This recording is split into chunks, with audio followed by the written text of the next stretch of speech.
They seemed to have everything: love, loyalty, and a future full of promise. Their story was one of hope and redemption, a second chance at happiness after years of hardship. But everything changed in an instant when a devastating betrayal shattered their lives.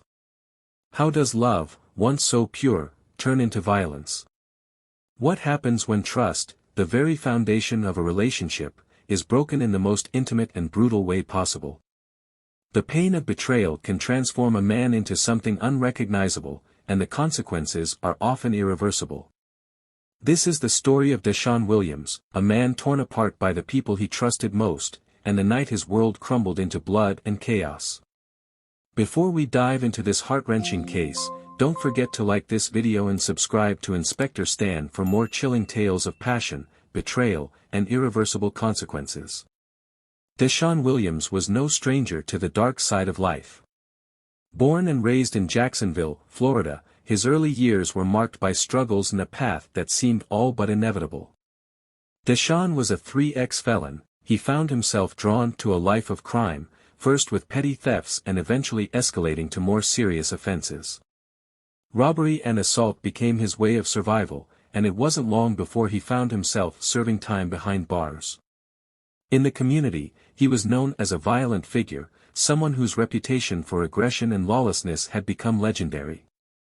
For years, Deshaun was trapped in a cycle of crime, incarceration, and violence, with little hope of escaping his past.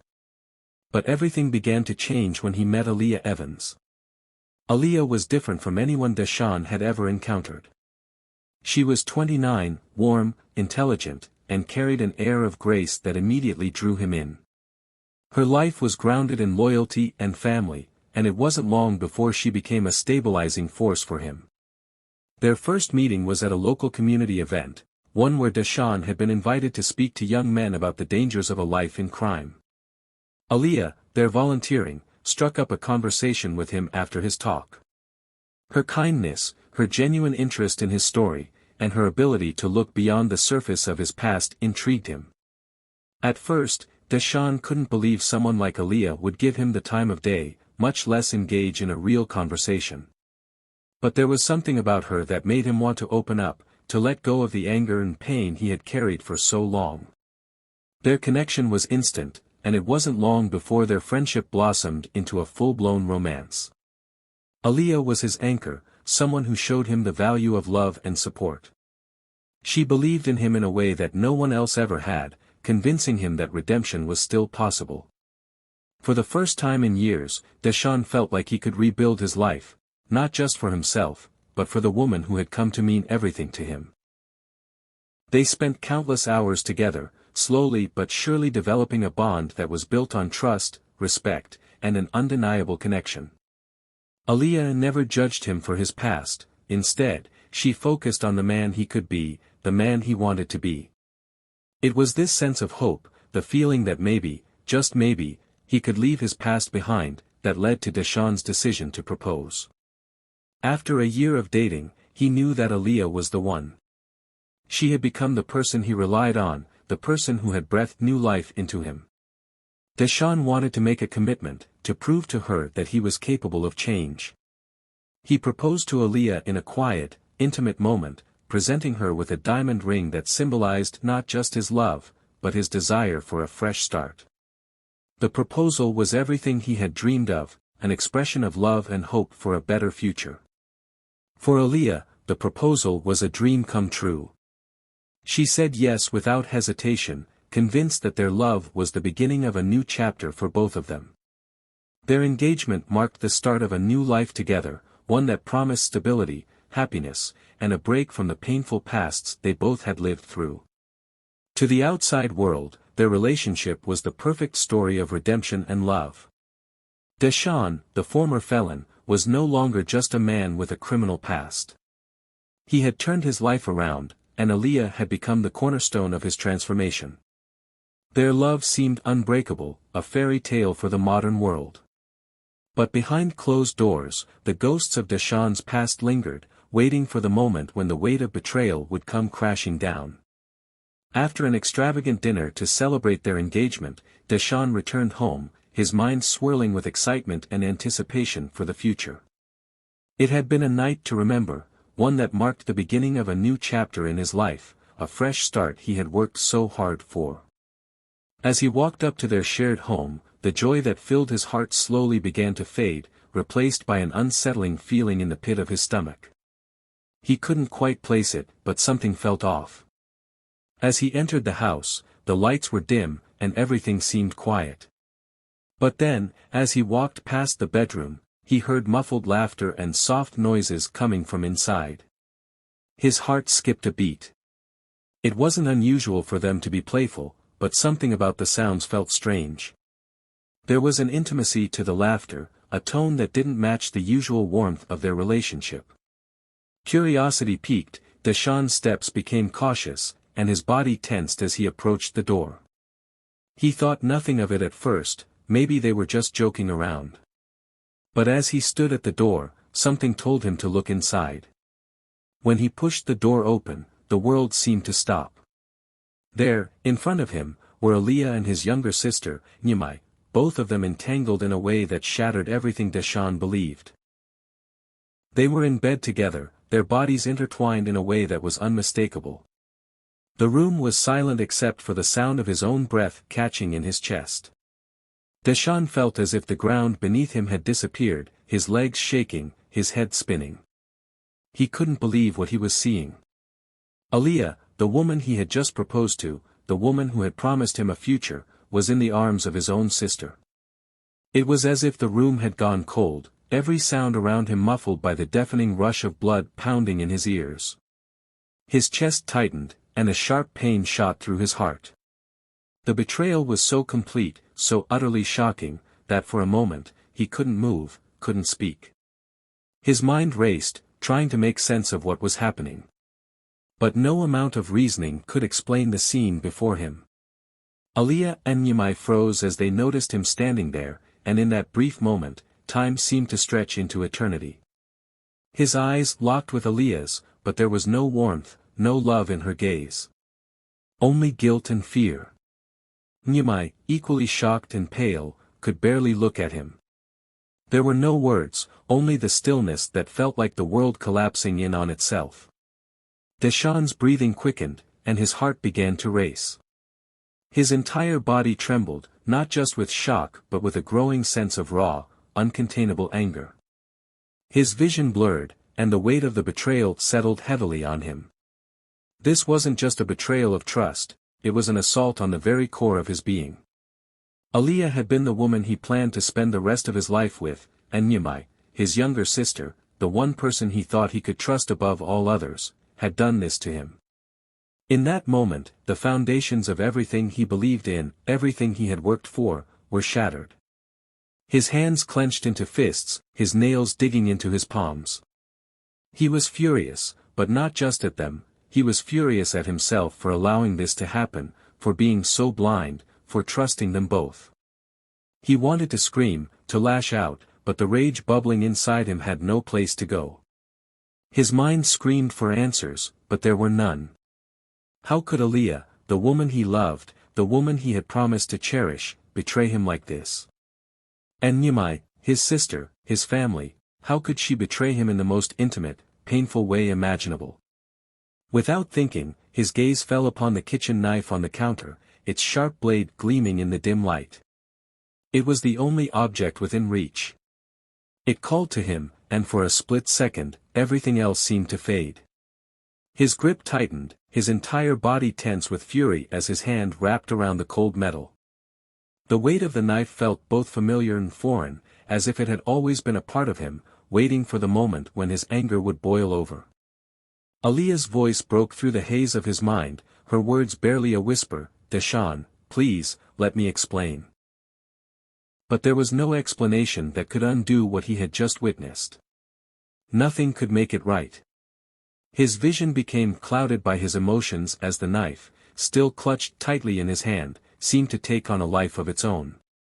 In an instant, the anger that had consumed him exploded outward. He charged at Aaliyah, the blade flashing through the air in a blur. The first strike came quickly, driven by the purest form of rage. Deshawn's mind no longer had room for reason or restraint. The woman he had trusted with his heart, the woman who had promised him everything, was now lying before him, her blood staining the floor beneath her. He didn't stop, he couldn't. The pain, the betrayal, it consumed him. With each stab, his fury poured out, a raw, unstoppable force. Aaliyah screamed, but the sound was drowned out by the pounding in Deshawn's ears. He didn't know how many times he struck her, didn't care. The only thing that mattered in that moment was the release, the vengeance for the deep wound she had inflicted on him. 31 times the knife plunged into her, each stab a mark of his madness, of his heartache. With each strike, Aaliyah's body went limp, and the life drained from her. Finally, when the room fell silent again, Deshawn stood there, breathing heavily, his hands slick with her blood. His rage had burned out, but in its place was an emptiness, a hollow sense of realization. Aaliyah was gone. He had killed her. Nyamai, still frozen in the doorway, was now overcome with terror. Her body trembled as she looked from Aaliyah's lifeless form to her brother, now standing in a pool of blood. Her eyes met his, and for a moment, the sheer madness in his gaze sent her into flight. She turned and ran. Barefoot and bloodied, Nyamai bolted from the room, desperate to escape the hellish nightmare unfolding in her own home. She ran through the house, her breath ragged, her heart pounding in her chest, she couldn't stop the tremor in her legs. She had seen something no one should ever see, something that tore apart the very fabric of her existence. The betrayal, the bloodshed, it all felt unreal, like a nightmare she couldn't escape. But she didn't have time to process it, to make sense of the chaos unfolding around her. Fear pushed her forward, survival instincts taking over. Deshawn, consumed by rage, hadn't even registered her flight at first. His entire focus was on the lifeless body of Aaliyah, the woman he had once trusted, loved, and planned a future with. But as he turned, still shaking, the sight of Nyamai running for her life snapped him back to the moment. For a fleeting second, he hesitated. In his fury, he had almost forgotten that she, too, was his sister. But as his eyes locked onto her retreating figure, the rage that had been consuming him flared again. The knife was still in his hand, its blade stained red, but for reasons he couldn't understand, he didn't follow her. Maybe it was the sight of Aaliyah's blood-soaked body still sprawled across the floor, or perhaps the weight of what he had just done had finally hit him. Nyamai was already outside, stumbling into the night, a blur of terror and confusion.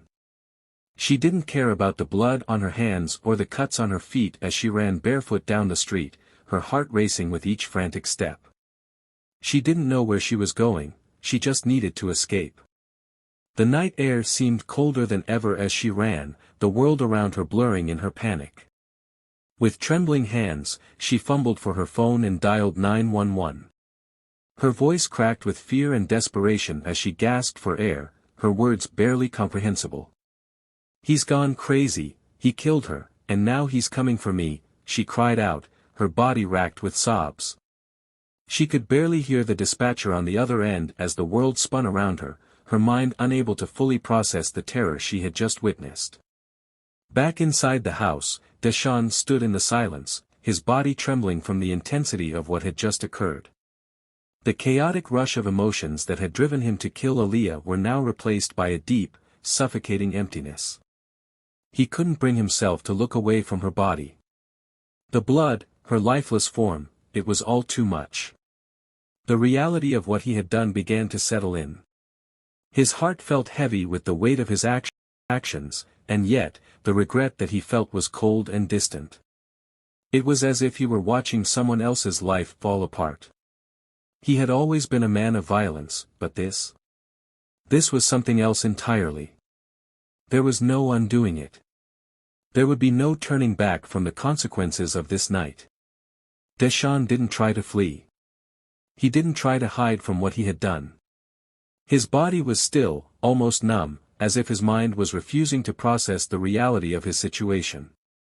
He remained standing over Aaliyah's body, his expression empty, lost in the overwhelming shock of his own actions.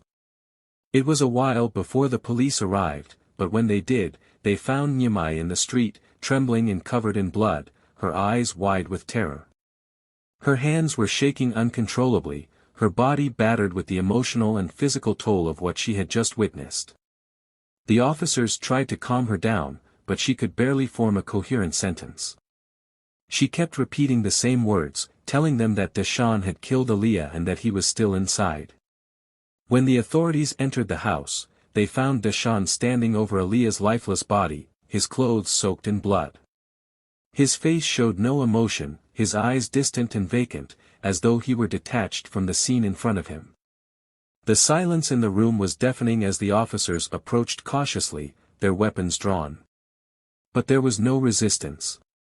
Deshaun didn't move, didn't say a word. He knew there was nothing he could say or do to change what had happened. The arrest was swift, and Deshaun was taken into custody without protest. He was still in shock, his mind reeling with the horror of his actions, but he didn't fight. As he was led out of the house, his eyes briefly met the gaze of the officers, but there was nothing there. No remorse, no fear. Just an overwhelming emptiness that followed him out the door. Nyamai was taken to the hospital to treat her injuries and to ensure her safety, but her mind was far from the physical wounds.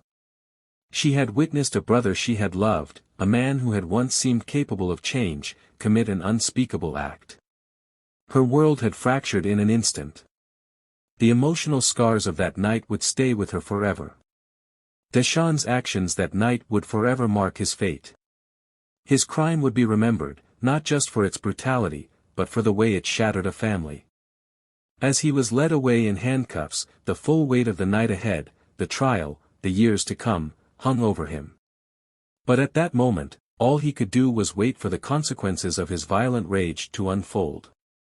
The trial of Deshaun D. Block Williams became a national spectacle, capturing the attention of the media and sparking heated debates among the public.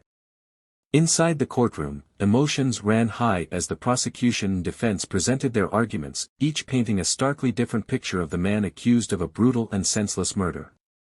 The prosecution portrayed Deshaun as a man incapable of change, a violent individual whose criminal tendencies had merely been lying dormant. They emphasized the gruesome nature of Aaliyah's murder, highlighting the 31 stab wounds and the sheer ferocity of the attack. For the prosecutors, this was not the act of a man overcome by passion but a deliberate and calculated crime. They pointed to his history of robbery and assault as evidence that his promises of redemption were hollow. To them, the betrayal Deshaun had experienced, while painful, did not justify the extreme violence he inflicted on Aaliyah. The defense countered with a narrative of a man pushed to the edge by unimaginable betrayal. They argued that Deshaun had worked hard to turn his life around, leaving his violent past behind and building a future with Aaliyah. They painted a picture of someone who had endured years of trauma, a life filled with hardship and pain, only to be shattered by the ultimate betrayal from the two people he trusted most. The defense claimed that Deshaun's reaction was not premeditated but a spontaneous act born out of intense emotional distress, describing it as a psychological breaking point. As the trial unfolded, the public became deeply divided. On one side were those who sympathized with Deshaun, believing that anyone would struggle to control their emotions in the face of such profound betrayal. Supporters pointed to his troubled upbringing and his genuine efforts to rebuild his life, arguing that his violent outburst was the tragic result of emotional and psychological trauma. On the other side, critics condemned his actions as an unthinkable act of cruelty. They argued that Deshaun's violent response proved he had never truly changed and that his past had always been waiting to resurface. The brutality of the murder left many questioning whether redemption was ever possible for someone with his history. The case also reignited broader debates about trauma, redemption, and the human capacity for change. Could Deshaun's actions have been prevented if he had sought better support for his emotional struggles?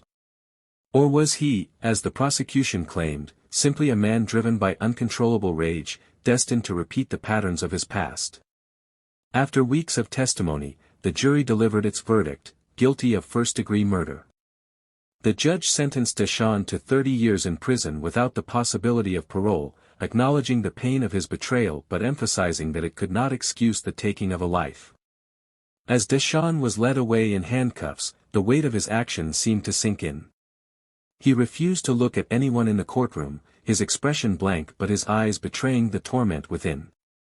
For Aaliyah's family, the verdict brought a sense of closure, though the pain of their loss remained unbearable. Nyimai, still grappling with her role in the events that had unfolded, sat silently in the courtroom, her face streaked with tears. Outside the courthouse, the public remained as divided as ever. To some, Deschamps' story was a tragic reminder of the destructive power of betrayal and unchecked emotions. To others, it was a cautionary tale about the dangers of trusting someone with a violent past. Whatever their opinion, one truth was undeniable: in a moment of rage and despair, Deschamps had lost everything, leaving behind a trail of heartbreak that would haunt everyone involved for the rest of their lives. The aftermath of the murder left a trail of devastation that no amount of time or healing could fully erase. For Nyimai, the weight of that night and the roles both she and Aaliyah had played in the tragedy were inescapable. For Deschamps, locked away in a prison cell, the echoes of his actions haunted him daily. Outside the walls of their shattered family, the public continued to wrestle with the moral questions raised by the case, dissecting every detail and debating the nature of redemption, betrayal, and forgiveness. Nyimai's life was forever changed. Overwhelmed with guilt and grief, she struggled to cope with the trauma of witnessing the brutal murder of Aaliyah at the hands of her own brother. Her relationship with Deschamps, once marked by trust and loyalty, was now irreparably fractured.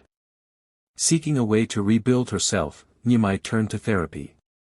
The sessions were grueling, forcing her to confront not only the events of that night but also her own role in the betrayal that set everything in motion. She struggled with feelings of guilt and shame, wondering if her actions had been the ultimate trigger for her brother's violence. Friends and family offered mixed reactions, some blamed her entirely, while others tried to shield her from the harsh judgment of the outside world. Despite her efforts to move forward, Nyimai carried the scars of that night with her everywhere she went. She avoided returning to the home where the tragedy occurred, unable to face the memories that lingered there. Each night, she was haunted by flashes of Deschamps' rage, Aaliyah's screams, and the blood-stained image of her brother standing over the woman they had both loved. In prison, Deschamps was left alone with his thoughts, the full weight of his actions settling over him like a suffocating blanket. He spent his days reflecting on the life he had destroyed, replaying the moment he had crossed a line from which there was no return. The image of Aaliyah's lifeless body was etched into his mind, a constant reminder of the love he had taken in a fit of uncontrollable rage. Deschamps wrote letters to Nyimai from his cell, but she couldn't bring herself to read them. The pain was still too raw, the memories too vivid. For Deschamps, the lack of response only deepened his isolation. He wondered if he would ever find forgiveness, not just from Nyimai, but from himself. He tried to make sense of what had happened, questioning whether his violent tendencies had ever truly left him or if they had been lying dormant, waiting for the right moment to resurface. He told himself he had changed, but in the end, he felt like a man forever defined by his past, unable to escape the cycle of destruction and pain that had marked his life. The public, too, was divided in their response to the case. Some saw Deschamps as a victim of his circumstances, a man who had spent his life enduring trauma and heartbreak, only to be pushed beyond his breaking point by betrayal. To these people, his actions, while horrific, were a tragic culmination of a lifetime of pain. Others viewed him in a harsher light, arguing that he was a man who had never truly changed, a violent individual whose promises of redemption were nothing more than a facade. The case became a lightning rod for debates about forgiveness and accountability. Could someone with a violent past ever truly reform, or was Deschamps' descent into violence inevitable? Could the tragedy have been avoided if Nyimai and Aaliyah had acted differently, or was Deschamps solely to blame? Social media lit up with discussions, turning the story into a cautionary tale about the consequences of betrayal and the dangers of unchecked emotions. Experts weighed in on the psychological toll of trauma, discussing how it can manifest in destructive ways if left unresolved. Advocates for criminal justice reform pointed to Deschamps' life as an example of the system's failure to rehabilitate individuals with violent pasts. Meanwhile, Aaliyah's family mourned the loss of a woman they had loved deeply, grappling with the pain of knowing she had died at the hands of the man she once called her future. They refused to forgive Deschamps, speaking out in court and to the media about the hole her death had left in their lives. For Niamey, Deschamps, and everyone connected to the case, the fallout was inescapable. Their lives were irrevocably altered, defined by a single moment of rage and betrayal. And for the public, the tragedy served as a stark reminder of the fragility of trust and the devastating consequences that can follow when it is shattered. This story is a chilling reminder of how betrayal and unresolved pain can drive even the strongest among us to our breaking point. Deschamps' case stands as a tragic testament to the devastating power of unchecked emotions and the destructive potential of unhealed trauma. His life, once filled with the hope of redemption and a fresh start, unraveled in a single, catastrophic moment of rage. At its heart, this tale forces us to grapple with difficult questions. How do we handle betrayal from those we hold closest? Can a person truly leave their past behind, or does it inevitably catch up to them? Deschamps' case also highlights the importance of addressing emotional pain before it festers into something uncontrollable. It is a haunting example of how the failure to seek or provide support for someone in need can lead to irreversible consequences. For those involved, the scars will remain forever. Niamey must navigate the weight of her guilt and loss, forever haunted by the role she played in a night of horror. For Deschamps, his prison cell serves as both a punishment and a place of reflection, a constant reminder of the life he destroyed, including his own. This story raises broader societal questions about trust, redemption, and the importance of emotional control. Could Deschamps' actions have been avoided if he had received more support in dealing with his past? What lessons can we, as a society, learn about forgiveness, accountability, and the healing process? As we reflect on the tragedy of Deschamps' life, we are reminded of the fragility of human relationships and the devastating consequences of letting anger and betrayal consume us. If this story shocked you, like and subscribe to Inspector Stan for more tales of love, betrayal, and tragedy.